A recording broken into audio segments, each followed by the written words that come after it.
The Greenwood district of Tulsa at the beginning of the 20th century was home to more than 600 businesses across 35 city blocks. Today, Greenwood is a ghost of its former self. Land and business ownership that once made the district a black mecca have disappeared, but some believe Greenwood is rising. Join Focus Black Oklahoma for the third and final episode in our series, The Battle for Greenwood. Focus Black Oklahoma is sponsored by the Black Church Traditions and African American Faith Life program at Phillips Seminary, offering a master's degree in social justice online and in person. Learn more at wherefaithleads.com.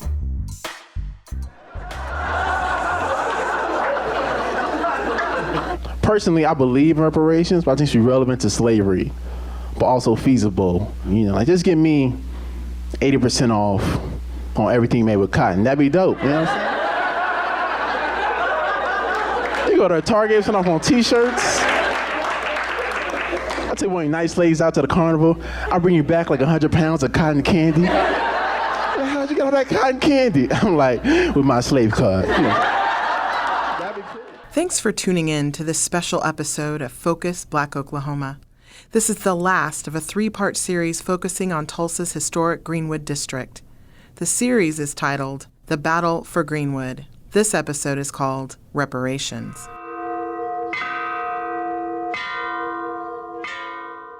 By the time it ended, by the time the military and paramilitary forces retreated, the community was in ruins. The charred bodies of the dead lay in the streets. Fires lit to destroy homes still burned. Hundreds were killed. Many survivors, traumatized, in constant fear of their own deaths, fled and never returned. This didn't happen in Tulsa. It didn't even happen in this country. This was a massacre in Plan de Sanchez, Guatemala in 1982, when the country's president, General Efrain Rios Montt, committed genocide against indigenous Mayans. The attack at Plan de Sanchez was only one of hundreds that the Guatemalan army staged during a brutal counterinsurgency campaign during the 1980s. U.S. intelligence officials now concede that they covertly backed the Guatemalan army during those years. This atrocity echoes the Tulsa Race Massacre, but there's a crucial difference. Because in 2004, 2 decades after the assault on Plan de Sanchez, the Inter-American Court ordered Guatemala to pay reparations. The nearly $8 million went in direct cash payments to affected families, and the court required Guatemala to provide health care and mental health services, to make water and road improvements, to offer housing, and to launch an investigation into the architects of the slaughter. Nearly 20 years later in Tulsa, over a century after Greenwood burned, the survivors and descendants have received by comparison nothing, or so many people charge. But others argue that the repair has begun and that it's taking unorthodox forms.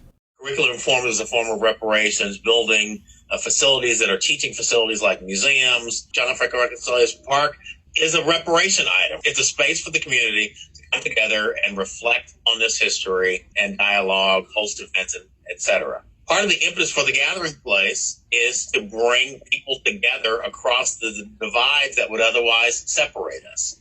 All these are forms of reparation, as are cash payments to identified individuals. The problem with the cash payments route is that it has to go through an institutional process that by definition is going to be resistant to that. And that's why the lawsuit in 2003 was concluded that lawsuit was time barred by the statute of limitations.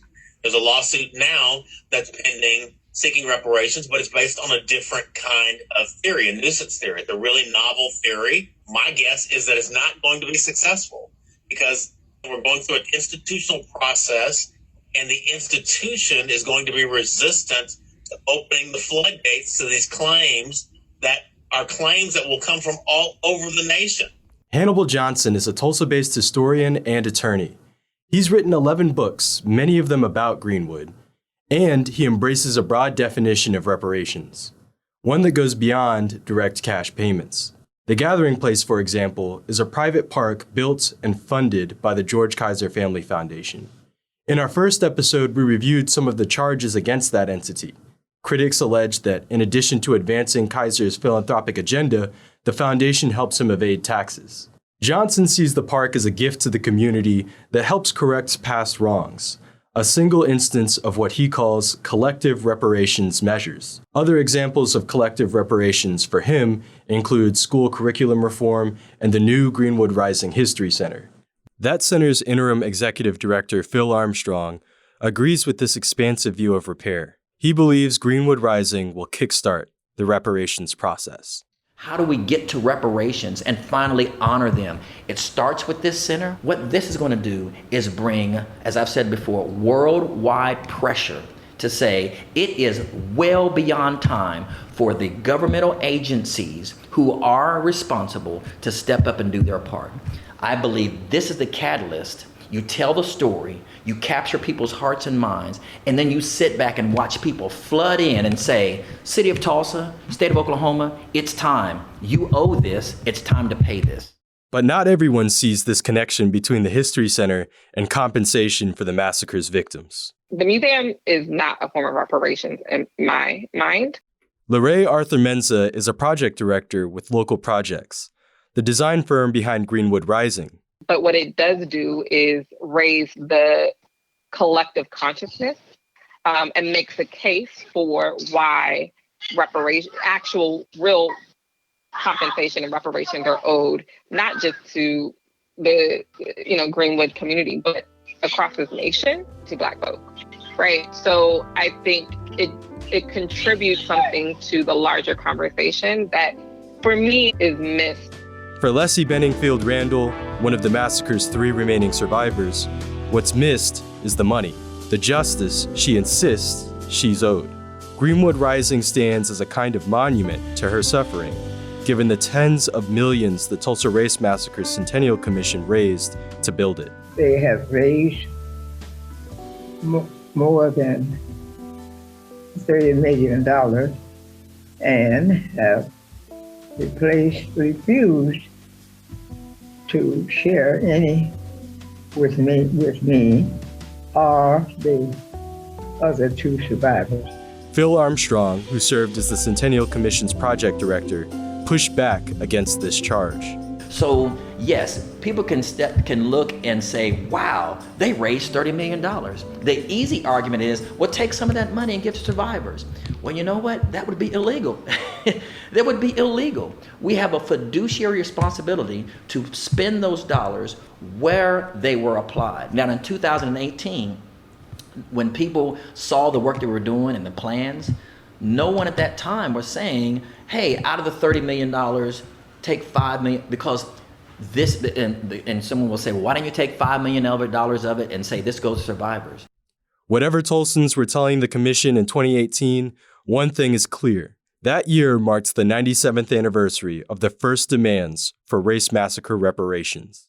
Calls for massacre reparations in Tulsa are not new. They date back a century, and the most recent push originated 20 years ago. In 2001, an Oklahoma commission published the first government report on the massacre. Its main recommendation was reparations for descendants and survivors, but Tulsa failed to take action. In the days following the massacre, Tulsa found itself in a political tug-of-war, with Greenwood continuing to be victimized. While the Tulsa Chamber of Commerce spoke of raising funds to help Greenwood rebuild, any talk of reparations was quickly shut down by then-Mayor T.D. Evans and the Tulsa Commission. Tulsa's Center for Public Secrets has written about the city's initial promise to compensate the victims, a promise that was hollow. Whitney Chapman is the center's director. The Center for Public Secrets was actually founded way back in 2008 by a researcher and journalist named Leroy Chapman, and he called himself a history recovery specialist. And what he would say to me is he was like, there's all this information out there around the city, but no one's really kind of pulling it together. So there's these public secrets that need to come out and be have a light shown on them because they're really interesting, and Tulsa's a really interesting city. 13 years later, our mission is basically the same, which is promoting the real Tulsa and beyond, and bringing those hidden histories to the public. And we do that through immersive experiences at the center, public forums, community events. We have a website with lots of articles. We're doing a podcast. After the massacre, it was a PR issue for the city. The city elites were not willing to have this stain on their watch. So they pulled together the day after the massacre on June 2nd, and they actually established the Public Welfare Board. On the 3rd, a huge article came out in the Daily Oklahoma with the headlines of, "We will rebuild the homes of Negroes." Newspapers across the country picked that up. So it was everywhere. Like, Tulsans are going to be doing good for the community that was destroyed. With this Board of Public Welfare, they said, hey, we're going to get $500,000 together, and we don't think there's going to be any problems in doing so. So much so that they actually rejected any type of funding that was offered up from other cities.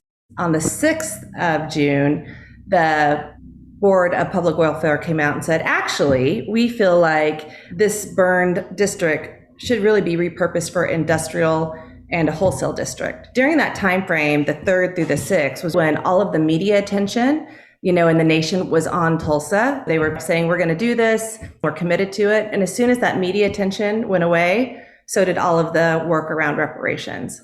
While reparations was being denied to Greenwood during the summer of 1921, the Tulsa Real Estate Exchange, a company owned by Tate Brady, placed ads in the Tulsa World urging Greenwood residents to sell their land.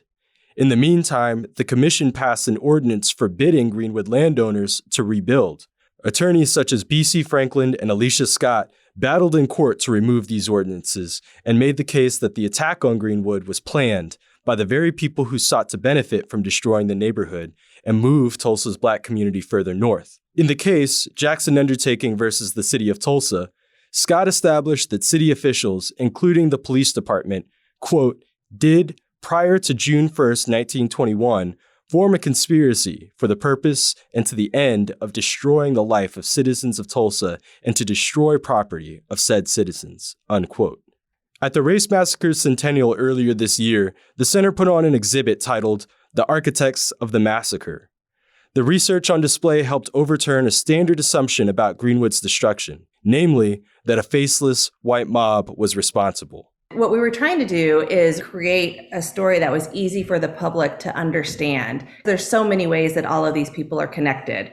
So if you think about what was going on in Tulsa at the time, you had like the city elite, head of the businesses, you had the media, you had financial institutions and government officials, and they were all connected. And their names that you have heard before: Robert McFarland, Tate Brady, Edward Lorton, Richard Lloyd Jones. They're definitely people who had a place in Tulsa then, but also their families definitely have a place in Tulsa today.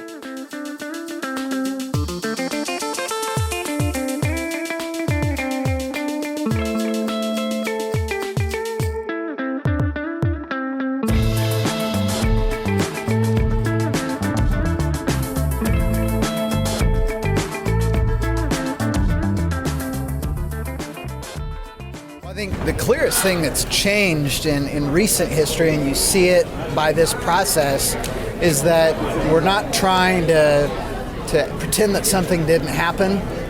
We're not trying to just say, oh, it's in the past. We are actively pursuing the truth on this, wherever it leads us. And we're doing that in a transparent way. Tulsa Mayor G.T. Bynum was upbeat about the city's exhumation of mass graves, of sites where race massacre victims might have been buried. Archaeologists have made a startling discovery: a mass grave in Tulsa, what they believe to be the remains of victims of the 1921 race massacre there. At least 12 bodies in a spot the city had no record of anyone buried. Sierra Pizarro of NBC station KJRH live on scene. Sierra, how's the city of Tulsa coming to grips with this? This is an incredible moment for the Tulsa community, one that's acknowledged by Mayor G.T. Bynum today. I'm thankful for the citizens of Tulsa who have reversed nearly a century of the conventional wisdom of this being something that we don't want to talk about and that we just want to put behind us and pretend like it never happened. This generation of Tulsans is not doing that. Bynum's remarks make a major assumption: that a century had to pass before the mass graves were addressed. But these sites have been a part of race massacre lore for decades. Here's 60 Minutes correspondent Bob Simon in 1999. Most of the dead were buried quickly in unmarked graves around town. But some apparently were laid to rest here in Tulsa's Oak Lawn Cemetery in this Anonymous section reserved for paupers. There were no funerals. The authorities outlawed funerals. There were no coffins, no headstones, no records of the burials. But a 10-year-old boy saw it all. Clyde Eddy walked by the cemetery with a friend, saw some men digging and some big wooden crates. And we went in, naturally, and walked up to the first one and raised the lid up. There were 3 bodies of black men in it, just thrown in there. And we went over to another crate, a larger crate, and raised the lid on it. And there was 4 bodies in this one. And there was, let's see, there's either 4 or 5 more boxes scattered around. And about that time, one of the men saw us, and he run us out. The newspapers didn't think the mass graves deserved many headlines, and the White City Fathers, proud of their booming oil town, wanted to bury the story along with the bodies. Not long after the exhumation, those bodies were buried again. Whitney Chapman, with Tulsa's Center for Public Secrets, describes how that process played out. I think what we found really enlightening was really how the Public Oversight Committee had been leveraged or not leveraged in this entire process, and what the public knows or doesn't know. So it's interesting, again, like with the reparations, all of a sudden it just wasn't in the paper anymore. What happened basically towards the end of the dig was there was a private briefing for the Public Oversight Committee, and it was instigated through one of the folks on the Public Oversight Committee saying, hey, we need some answers around this. And so there's a really interesting video if anyone has 3 hours to watch. The link is on the website for Center for Public Secrets, and then also in our link bio on Instagram. So this is a 3-hour private briefing from the city to the Public Oversight Committee. And it's when they're saying, hey, we are going to, reintern the bodies, we're stopping the dig, here's why. And there were so many questions and not a lot of answers on why things were happening. And so there was a unanimous decision being made at that point from the Public Oversight Committee to say, no, we don't want to reintern the bodies. And then 3 days later, the bodies were reinterned with little conversation back to the Public Oversight Committee. And so again, it's just this continual dismissal of the community and what they need, and the city continuing to come in and just doing what they feel like is the right thing for who, I'm not sure. And this hasty, secretive reburial process hardly offered closure. Instead, it reopened wounds and sparked protests from people like Tulsa Race Massacre descendant Celie Butler Davis. This is criminal. This is criminal. This is a crime. This is a crime. This is a crime. You are just burying our bodies right back up. This is a crime. This is a crime. Tulsa Race Massacre descendant Joy McCondishi was overwhelmed. The worst funeral I ever been to, because they didn't even chop down the weeds. Here's Heather Nash, another descendant. We should have had an opportunity to have whatever our ritual is. Some people throw flowers on their grave. We should have got to do what black people do. This time we ain't on the tree, we under it. And we still got white people hanging around. And here's Celie Butler Davis again. We would like to know, as a matter of fact, who those remains are. I am a descendant of the victim of the 1921 Race Massacre. We have identified survivors, but we're still looking for some of our other family members that could be unaccounted for, especially the men. I'm specifically looking for my uncle, Etoy Reed. And this, they also discovered trauma, bullets and trauma, skeletal trauma, and have not allowed the FBI to get involved to do a thorough investigation to determine specifically what happened to our ancestors. It's a criminal act, and I believe that they are just trying to cover it right back up again now that all of the light is off of Tulsa after the 100-year centennial. Phoebe Stubblefield, a forensic anthropologist at the University of Florida, spoke in late July on the shortcomings of the exhumation process and subsequent investigation. We don't have our people yet. We've got 1 probable, 2 suspiciously buried, and that still leaves 15. And we're not done. We have not stopped. The entire mass graves affair reflects an indifference towards North Tulsa death, a systemic disregard for that community's well-being. According to many members of that community, this indifference is not historical, not a thing of the past. It still defines the city in 2021.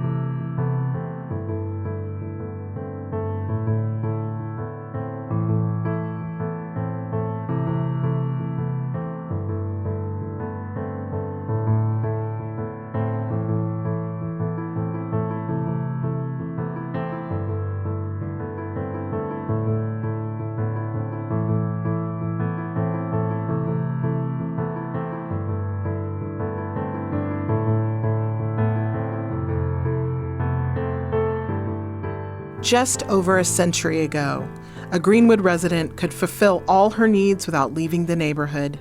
Did she need groceries, a haircut, an attorney? All were within easy reach. The same was true for healthcare. The district had at least 17 doctors and physicians, its own medical infrastructure. But in the massacre, the physician James M. Key's property was burned to the ground by turpentine bombs dropped from an airplane, he later charged. And Dr. A.C. Jackson, the nationally renowned surgeon, didn't survive the assault. A gang of white men, including James Cowboy Long, shot him dead in the chaos. And that devastation marked the start of what Shalini Ramchandran, in a May article for Wall Street Journal, called the long decline of North Tulsa healthcare. The health divide between North Tulsa, she writes, and almost anywhere else in Tulsa is large. North Tulsans die up to 13 years earlier than their neighbors to the south, according to the Oklahoma health data collected in 2018. And North Tulsans face a dearth of primary care doctors.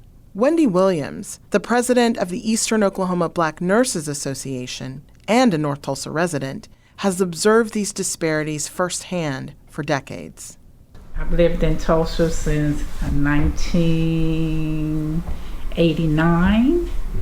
I moved to Tulsa from Chicago. So lack of health care, in North Tulsa. So North Tulsa still suffers for adequate access for its residents as far as health care is concerned. The lack of presence in the community definitely plays a part, because if your doctor doesn't reside in your community, for the most part, you don't really expect them to have a vested interest in your community or even you as an individual. So if I have to travel across town to see a physician, whether they look like me or not look like me, but just the idea that you can't relate to where I'm coming from, what I have access to, and so how would you even know to ask me questions about why I'm not taking my medication, or what's the issue with not eating right, because you don't have an idea of where I come from. And you feel that when you go into certain areas in Tulsa. I don't really belong here, but this is where I have to go. This is where my insurance is saying that I can go, and so this is all I have. And then you kind of shy away. You may not advocate for yourself because you feel like you can't say anything, or it will risk whatever the care outcome is going to be.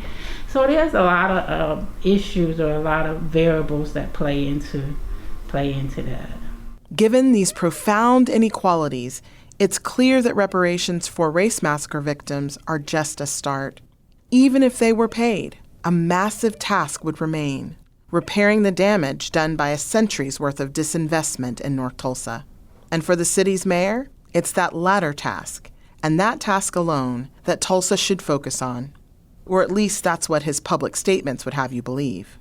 So I think when it comes to payments, the challenge there is, what's the source? Where does it come from? Where I run into challenges is if it's coming from a tax that's levied on everybody in Tulsa, when this generation of Tulsans did not carry out a crime. Tulsa Mayor G.T. Bynum made that argument in a Vice News documentary last spring. His comment is striking for several reasons. First, just over a decade ago, Tulsa, under Mayor Kathy Taylor, levied a tax on every downtown property owner in the city. That tax, called an assessment fee, was intended to finance the construction of the Tulsa Drillers minor league ballpark downtown. Even as several affected property owners objected, insisting that they would not benefit from the stadium. Furthermore, while the ballpark project, backed by powerful Tulsa philanthropists and by major financial institutions, was pitched as a way to spark Greenwood's revitalization, that was a dubious claim. For example, much of the scholarship on ballpark construction, scholarship that had been published at the time, showed that connections between sports-related development and inclusive renewal were illusory. And Greenwood residents and business owners have charged the stadium with promoting gentrification. And Bynum's dismissal of reparations is open to other critiques. Dr. Raymond Winbush, a scholar and activist, broke down the mayor's comments. Well, first of all, it's ahistorical, and it reflects something I've heard a million times. In 1988, I paid part of my taxes for the incarceration of Japanese Americans, illegal incarceration of Japanese Americans during World War II, right after Pearl Harbor. Believe it or not, I wasn't even alive then. You know, when a nation commits a crime against humanity, there's no statutes of limitation. So your mayor saying that either he's totally ignorant of, international law, not even national law, but international law, that crimes against humanity have no statutes of limitation, and generations that follow are still responsible for that, as I was for paying part, the $1.2 billion to Japanese Americans who were illegally incarcerated. I think those arguments are offered as kind of a dog whistle to the more conservative ideologues and voters who don't see any justice meted towards Black people as somehow they're losing. It's interesting that immediately after in this country's history, after Black people achieve some semblance of justice, for example, emancipation from slavery, it's immediately followed by some type of violence and pushback. And so the argument that the mayor raises, it just falls short of really understanding history, and he's either doing that deliberately or inadvertently. And I just say both of them are tragic. To understand the history of reparations, we need to, no surprise, go back in time. But what might surprise you is how deep into this nation's past we have to go. The late historian Gary Nash traced demands for reparations all the way back to the Revolutionary era, some 80 years before the Civil War. His final work, in production when he died last July, was a biography. Well, now my goal in this book was to restore to memory a man who's known to hardly anyone, pretty much the forgotten man. That wasn't so at all in the era of Washington, Hamilton, Adams, Benjamin Franklin. They all knew him. They all knew him well. There was hardly anyone in the streets of Philadelphia after the American Revolution who wouldn't have recognized Warner Mifflin, partly because he was just under 7 feet tall, but even more because he was one of the most intense, earnest people they had ever met. It was Mifflin. He wasn't the first to mention the word. They called it restitution, not reparations, but very synonymous. He wasn't the first to mention it, very much among the first to actually do something about it. And that's when he freed his slaves in 1774 and 75. He gave them land. He gave them back wages, even one for every year that they labored for him after reaching adulthood. He became what I call, I hope I'm right about this, the father of American reparations. As pioneering a figure as Mifflin was, Nash might have been wrong.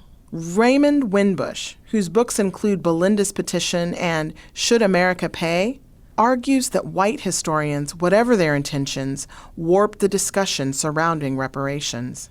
White historians tend to, it's almost like that if a Black historian writes about Black history, they're automatically viewed as being biased and which also is a subtle or not so subtle way of saying that white historians are superior in their scholarship or something like that. I argued in Belinda's petition that I saw all efforts of, to do something in terms of liberate, repair damage, all of this as a form of reparations, of trying to repair. Those efforts include slave rebellions, a regular feature of North American society during the 17th, 18th, and 19th centuries. Through these actions, blacks worked to liberate themselves instead of relying on well-meaning whites for aid.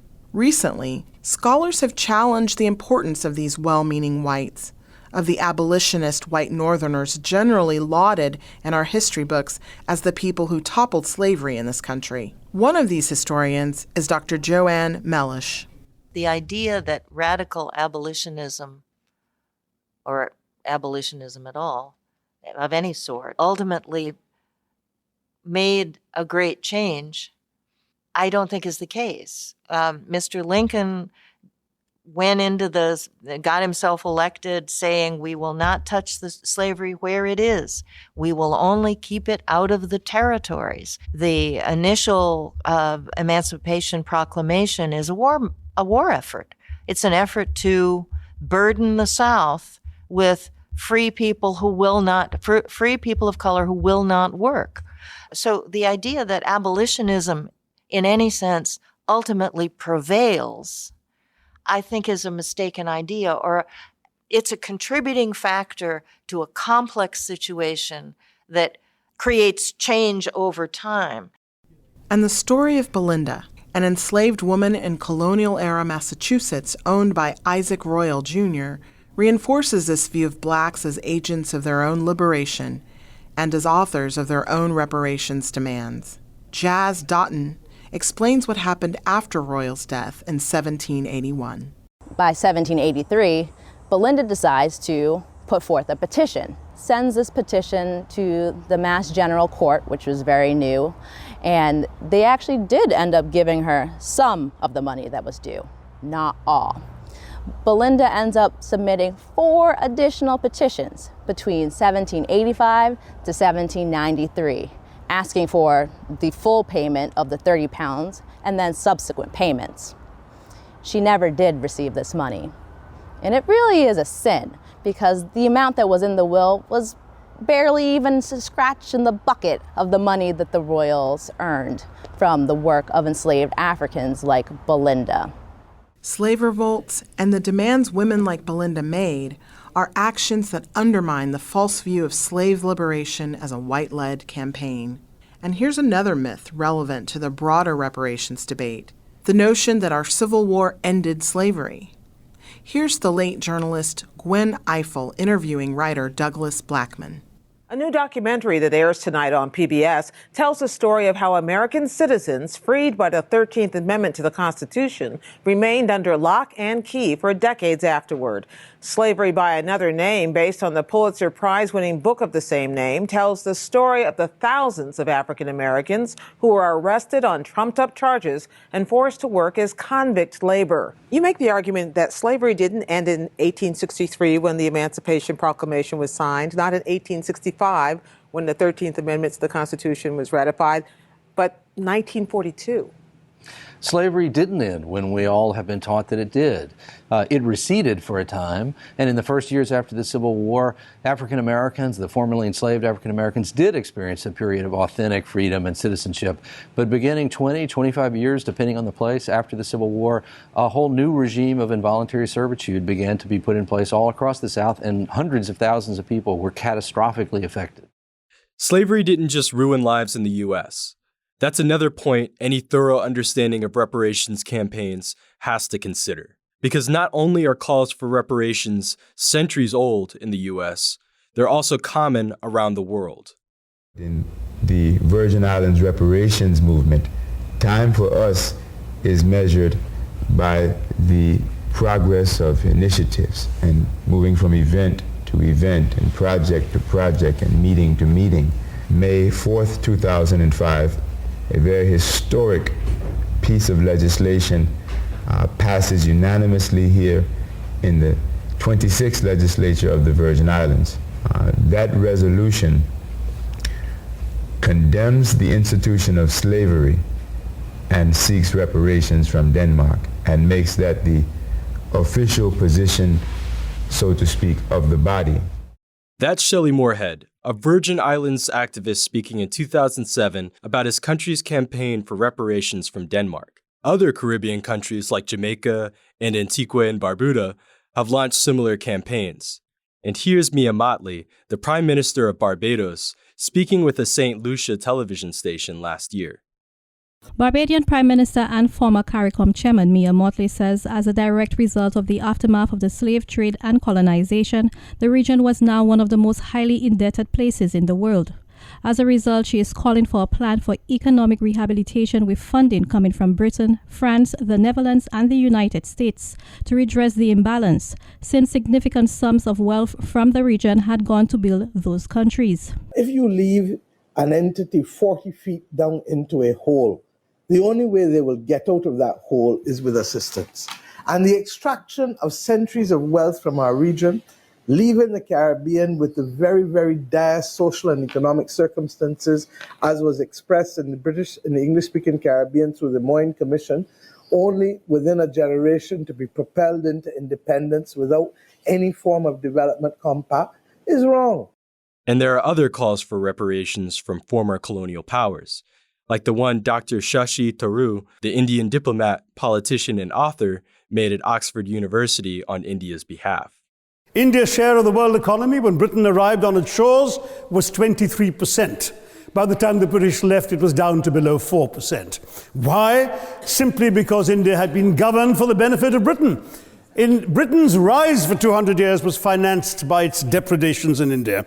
Yes, maybe today's Britons are not responsible for some of these depredations, but the same speakers have pointed with pride to their foreign aid. You're not responsible for the people starving in Somalia, but you give them aid. Surely the principle of reparations for the wrongs that have been done cannot be denied.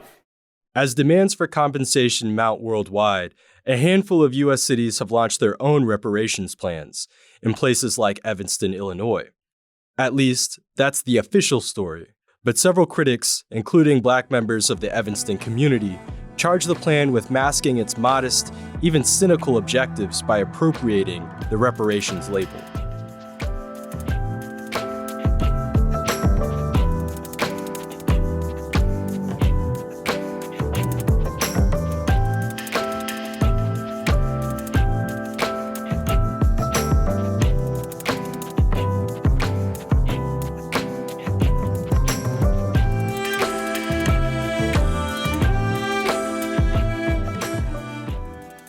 In recent years, there's been increasing awareness of the legacy of housing discrimination in the U.S.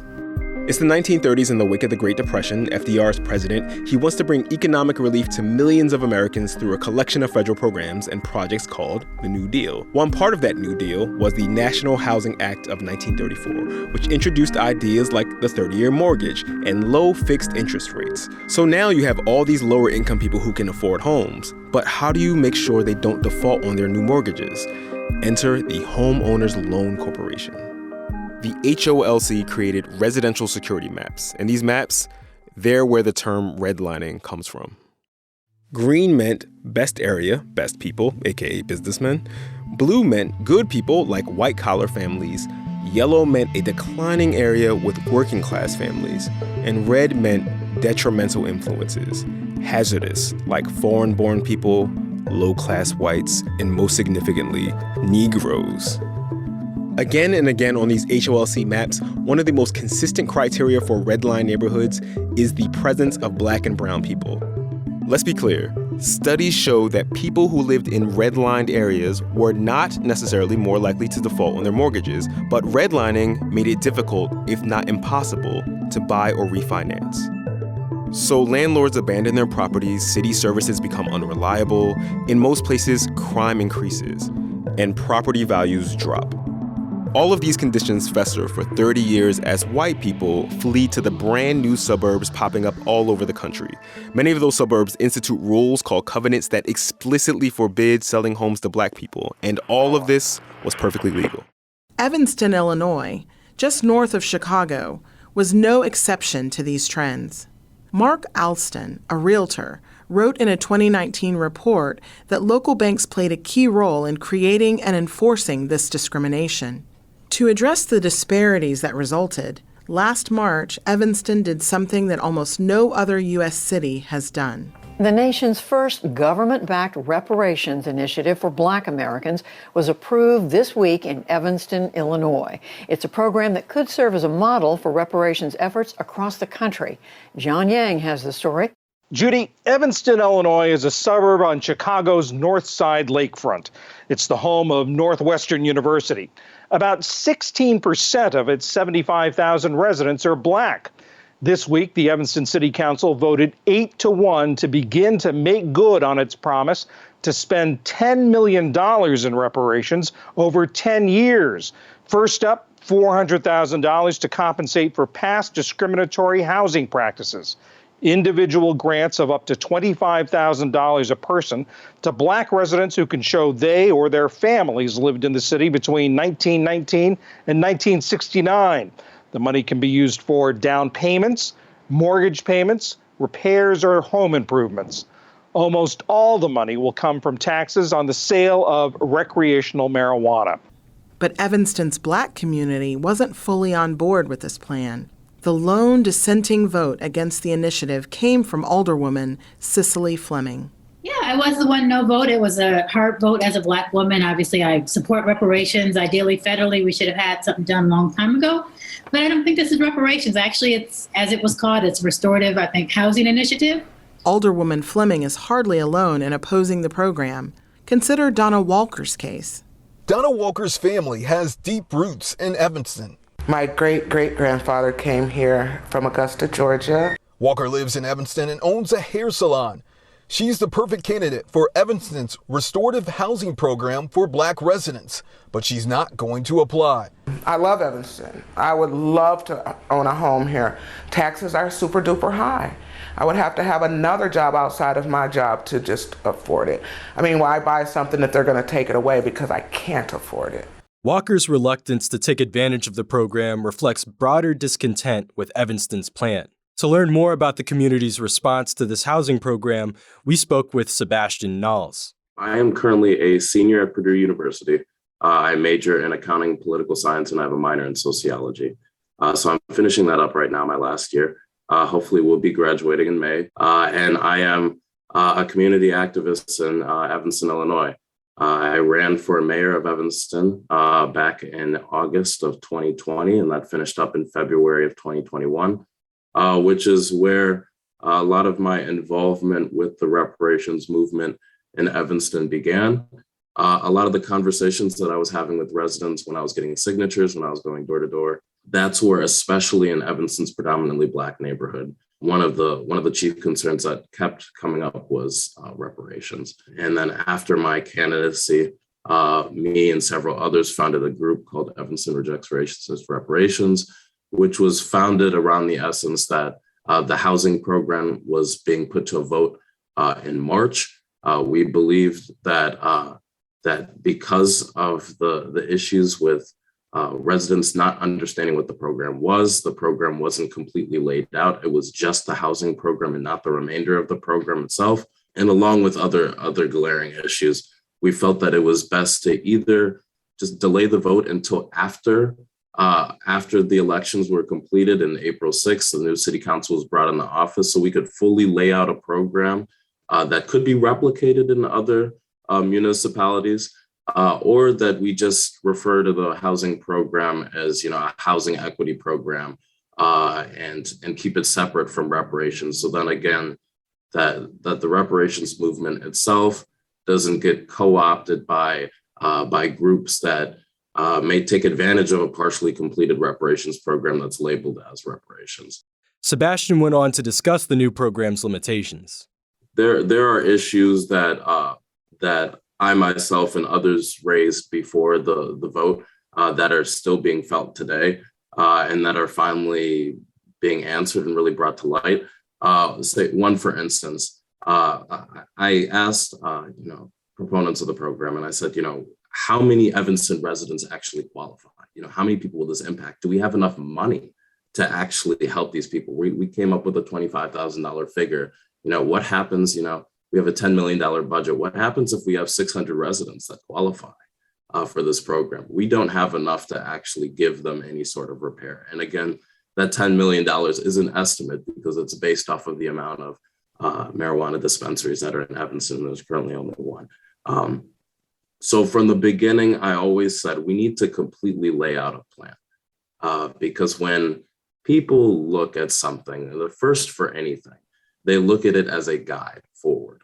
And to create a reparations program and only include the first step, people latch onto that first step. And that's exactly what media outlets did right out of the gate. They said Evanston passed its reparations program.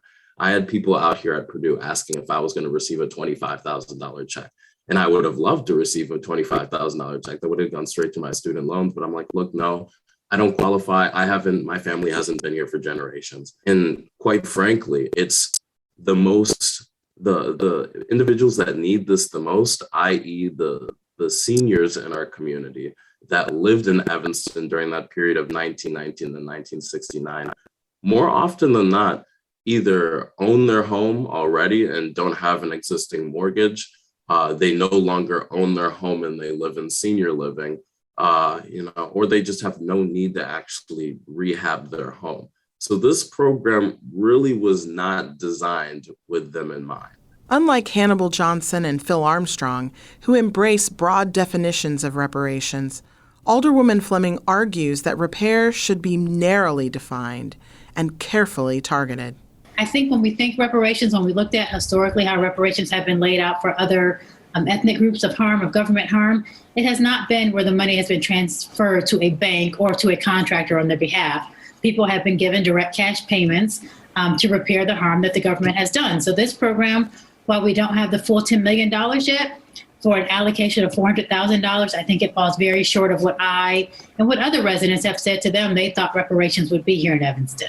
And so I think reparations to African American people should be in the form of cash. This program being called reparations, giving money to the banks on behalf of Black people, is a fine housing program. It is just not reparations because it does not do anything to stop the harm that the banks cause. Reparations in the form of cash? That's what the Plan de Sanchez massacre families received, and direct payments call to mind another case, one closer to home.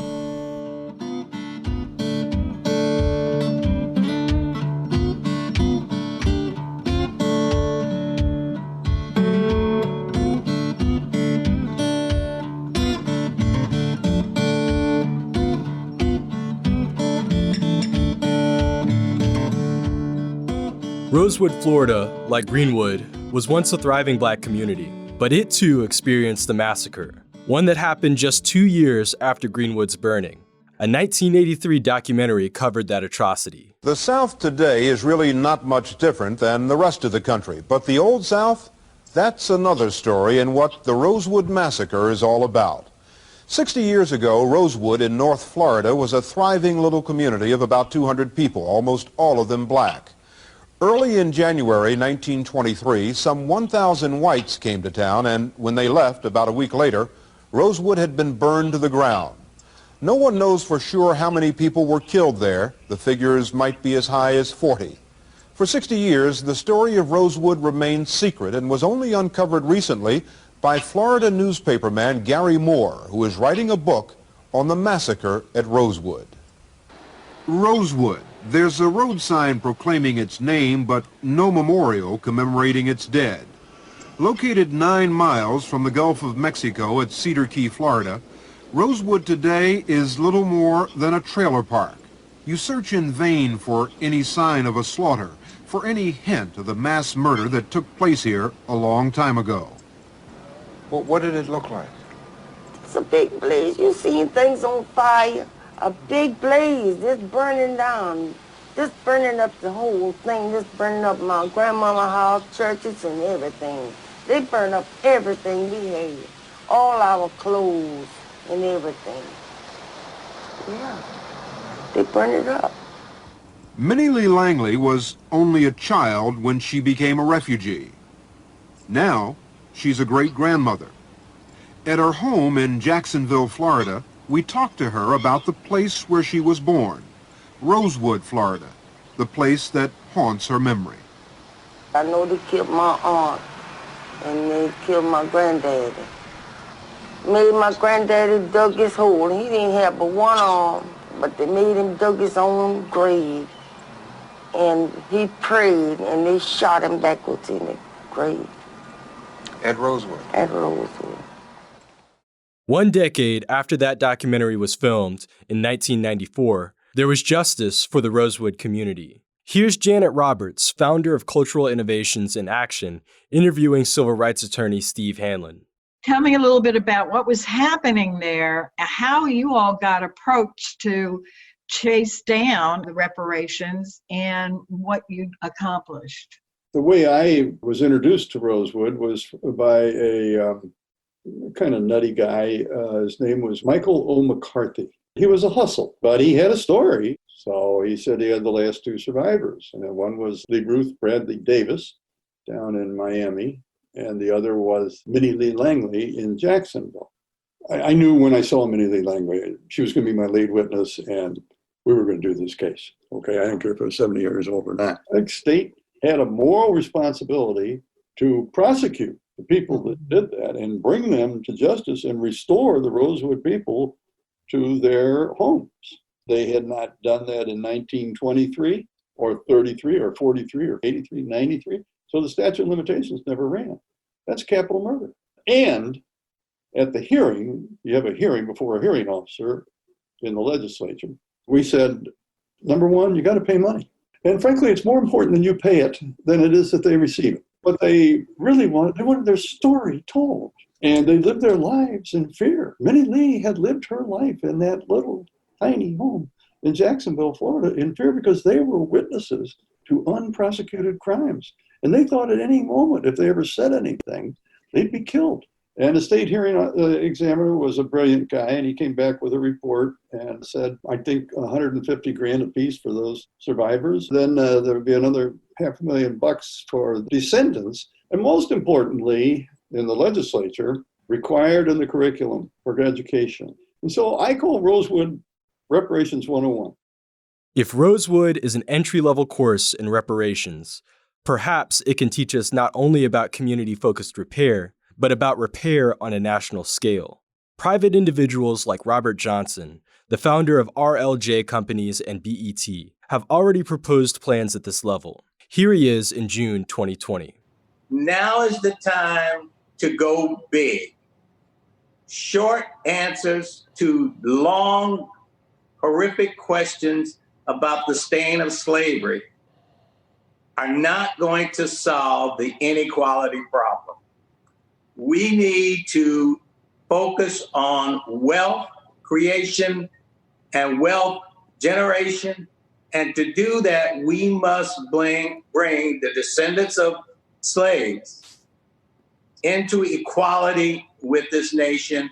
And that's what I proposed in this $14 trillion proposal to provide reparations, not only for the sin or the atonement of the sin of slavery and Jim Crowism and desegregation, both de facto and de jure, but to cause America to live up to the concept and the notion that this nation was born on the idea of American exceptionalism.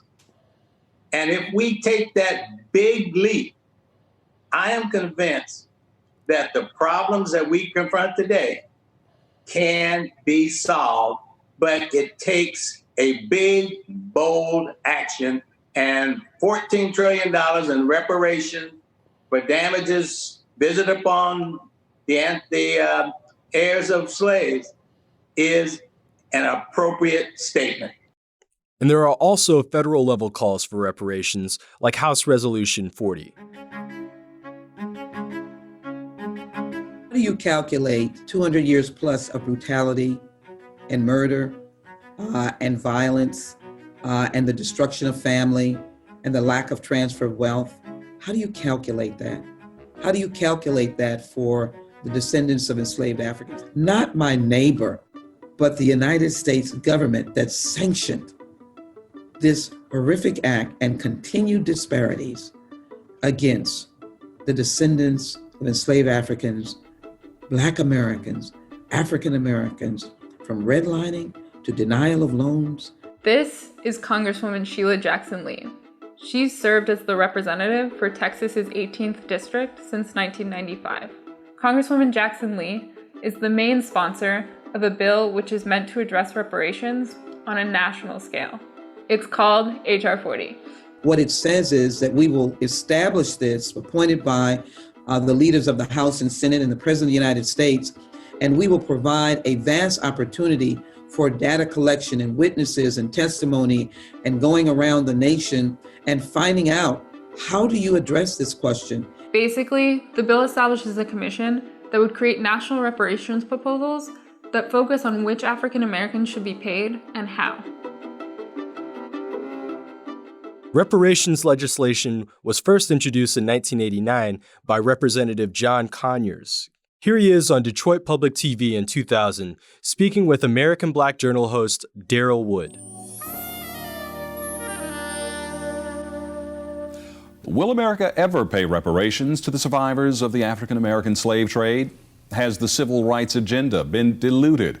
Congressman John Conyers joins me to answer these and other questions. What a pleasure to be with you again. I just want to invoke the memory of a more recent episode in history to try to put this in some perspective. 1921, northeastern Tulsa, Oklahoma, the Greenwood Street District. Yes. Whites created a riot for 36 to 42 square blocks in that area, destroying what was called Black Wall Street. Discussions more recently have taken place as to how shall we redress the people who were adversely impacted. The discussion, as I said again, has now been put forth that some redress could possibly be made to the direct descendants and first-generation descendants of that particular siege. Well, I want to commend you for pulling out that Oklahoma example because in Rosewood, Florida, we were able to deal with that subject. And actually, the Tulsa tragedy is actually one that could be dealt with quite easily were there an inclination to do the right thing. Indian tribes have been subject to numerous reparations. It's a common diplomatic strategy that has been used in our history. But some scholars see reparations as a piecemeal solution to injustice, an inefficient way of correcting wrongs in a society that needs a thorough overhaul. Adolph Reed is a progressive political scientist at the University of Pennsylvania. He backs politicians like Bernie Sanders and policies like universal health care, and he's against reparations.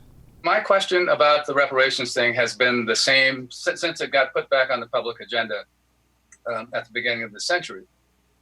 The question is, how can you imagine fashioning a political alliance that could prevail on this issue?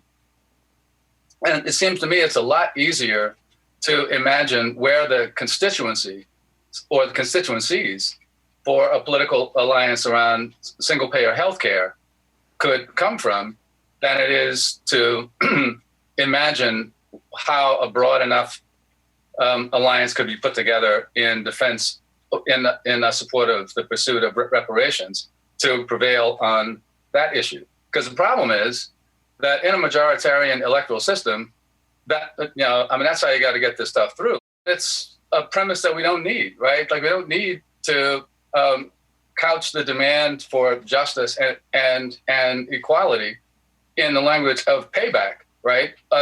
Which opens up to all other kinds of petty kind of debates, but just say this is the kind of society that we want now. And I think that's another limit of the reparations frame, that once you start talking about, once you try to justify demands for justice in the present on the basis of suffering in the past, well, everybody suffered in the past. So then you get into that Oprah Winfrey kind of debate about who suffered more. Reed proposes that instead of addressing the wide range of reparations claims, payments for descendants of enslaved people, payments for survivors and descendants of the Tulsa Race Massacre, payments for people traumatized by another atrocity, we focus our efforts on a different goal, creating a society where reparations don't have to be paid because people are no longer being exploited, a society where wealth has been redistributed and where equity is a core principle. The redistribution of wealth and equity as a core principle are for some lofty, idealistic goals in a system that consistently rewards the wealthy and values individualism, even though the playing field has never been level for Black Americans, and Greenwood's new money burned in the massacre without an opportunity to grow old. In contrast, consider this story of Tulsa money that never ages. In 1902, the Bynum Building was constructed on the southeast corner of 2nd and Main Street, currently a part of the One Williams Center campus. At the time, the building housed the Bynum Realty Company, a business which then-Mayor Robert Newton Bynum established after selling his general store. Also housed in the Bynum Building was Farmers National Bank of Tulsa. Farmers National Bank handled transactions for Tulsa's new oil industry and printed currency, $10 and $20 bills, between 1903 and 1909. In December of 1909, Farmers National Bank closed its doors after receiving deposits totaling $122,000 from the state of Oklahoma. Governor Haskell attempted to assure Oklahomans that this money was secure. But at the time, Farmers National Bank was being investigated for its role in the failure of another bank, Columbia Bank and Trust, to which Farmers National owed $70,000. The scandal was national news, reported not only in Tulsa and Guthrie, but in newspapers like the San Diego Union and Daily Bee. Businessmen Eugene Frank Blaze, Charles J. Reitzman, William Connolly, and Harry F. Sinclair purchased the failed Farmers National Bank in January of 1910 and changed its name to the Exchange National Bank of Tulsa. Exchange National was little more than a money laundering enterprise, with oil men including Harry Sinclair and J.A. Chapman sinking millions of dollars of their personal wealth into the bank. The headquarters of Exchange National still stands today at 320 South Boston Avenue. In 1933, the bank reorganized as the National Bank of Tulsa. Within a month, the bank found itself in bankruptcy court. A special prosecutor brought charges against 28 of Tulsa's most prominent residents, accusing them of embezzling trust funds from the bank's poorest customers. The case was dismissed. In 1975, National Bank of Tulsa became Bank of Oklahoma, or BOK. BOK Tower was built the following year in nearly the same location as the old Bynum Building. The bank failed again and was bailed out in 1986 by the Federal Deposit Insurance Corporation, or the FDIC. In 1991, George Kaiser purchased BOK from the FDIC for $61 million. Kaiser owns more than 50% of the bank, which, according to a July article in the Tulsa World, controls $31 billion in assets. G.T. Bynum and George Kaiser were not alive at the time of the 1921 massacre. But one can't help but ask questions knowing the legacy of these institutions. Harry Sinclair was not just the president of Exchange National Bank. His oil company supplied the fuel for the planes which attacked Greenwood. George Theron Bynum II worked for the Curtiss Wright Corporation, formed by a merger with the Curtiss Aeroplane and Motor Company, manufacturers of those planes. After working at Curtiss, Bynum worked for his father's oilfield equipment manufacturing company located less than a mile east of historic Greenwood at 1116 North Peoria Avenue. The building still stands today, G.T. Bynum Company.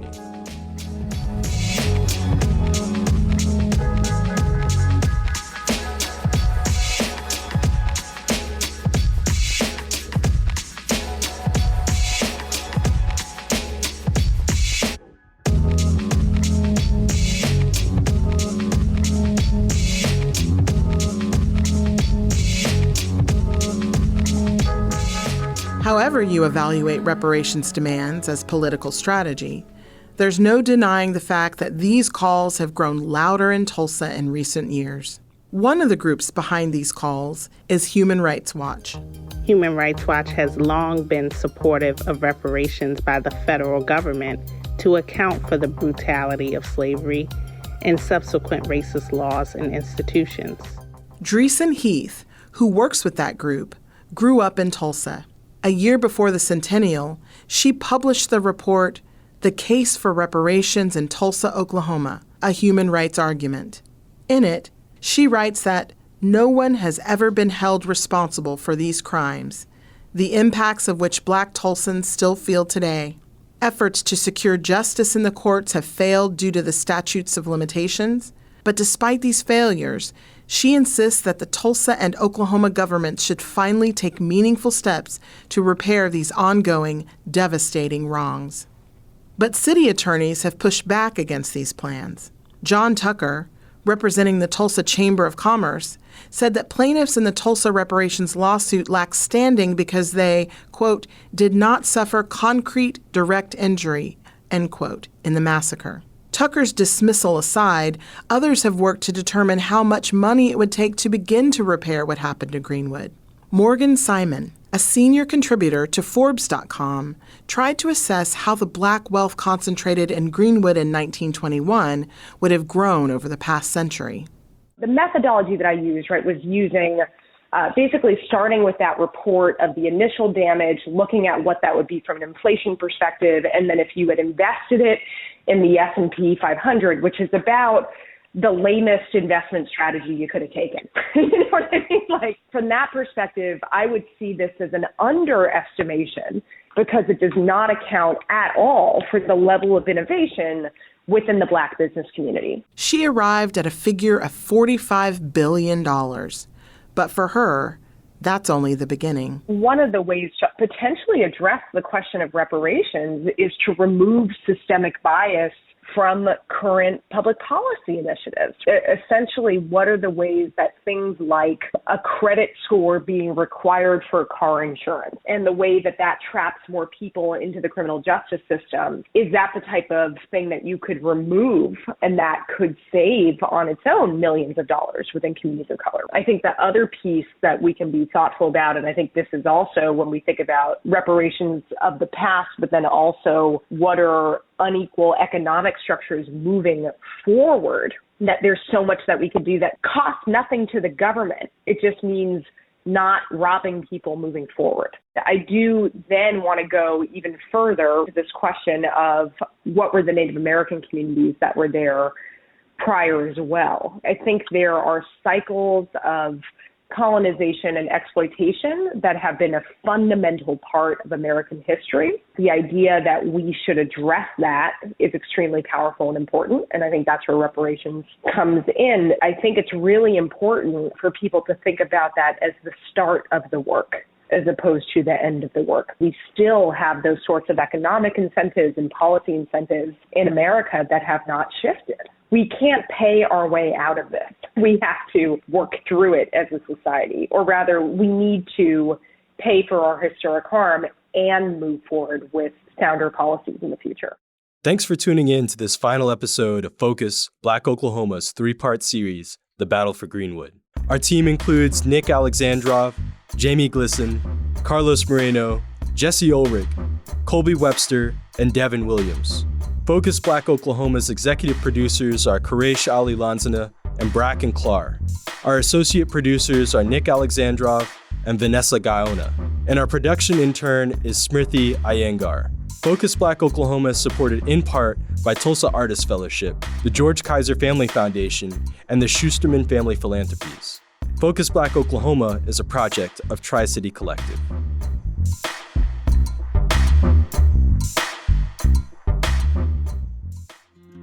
Have you ever wanted to walk in the shoes of someone else, someone who thinks differently than you, to understand their perspective? KOSU invites you to take a concrete step towards healing the political divide through StoryCorps' One Small Step project.